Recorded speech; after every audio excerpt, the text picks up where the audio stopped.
এই ফটোগুলা খুব সহজে আপনি কিভাবে তৈরি করবেন আমি আপনাকে দেখাই দিচ্ছি। সর্বপ্রথমে আপনি যে কোনো একটা ব্রাউজার সিলেক্ট করে নেবেন। সিলেক্ট করার পরে আমি ক্রোম ব্রাউজারটা সিলেক্ট করতেছি, ক্রোম ব্রাউজারে ঢুকলাম। এখানে ঢোকার পরে আপনি অবশ্যই এই সার্চ বাটনে আপনি লিখবেন গুগল জেমিনি। দেখেন আমার কাছে লেখা ছিল, এই যে আমি লিখে দিচ্ছি গুগল জেমিনি। এই অপশনটা লেখার পরে আপনার কাছে এই সাইটটা চলে আসবে, আপনি এখানে টাচ করে দিবেন। টাচ করে দেওয়ার পরে আমাদের কাজগুলা কিন্তু এইখানে দেখেন, নিচে একটা ফটো আপলোড করতে বলতেছে, প্লাস আইকনে টাচ করব। টাচ করার পরে যে আপলোড যে অপশন, এই আপলোডে আমরা একটা টাচ করব।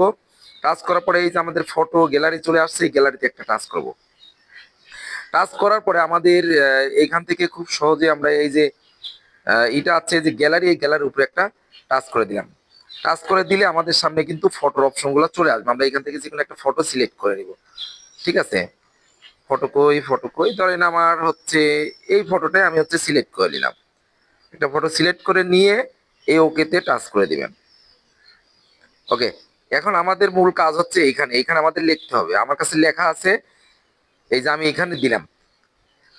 এই লেখাটা দেওয়ার পরে আপনি এখানে দেখেন কাজ করতেছে। এই লেখাটা আপনি কই পাবেন? আমার এই ভিডিওর কমেন্ট, ফার্স্ট কমেন্টেই আমি এই লেখাটা দিয়ে দিব।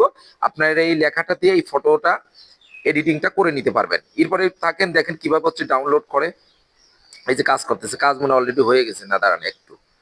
এই যে কাজ করতেছে, দেখেন একটু অপেক্ষা করবেন। দেখেন অলরেডি কিন্তু আমার এই ফটোটা কাজ করে দিছে। দেখেন এখন এইটা ডাউনলোড করবেন কিভাবে? এই ফটোর উপরে একটা চাপ দিয়ে ধরে রাখবেন। দেওয়ার পরে দেখেন এই যে ডাউনলোড নামে ডাউনলোড ইমেজ যে অপশনটা চলে আসছে, এখানে একটা টাচ করে দিবেন।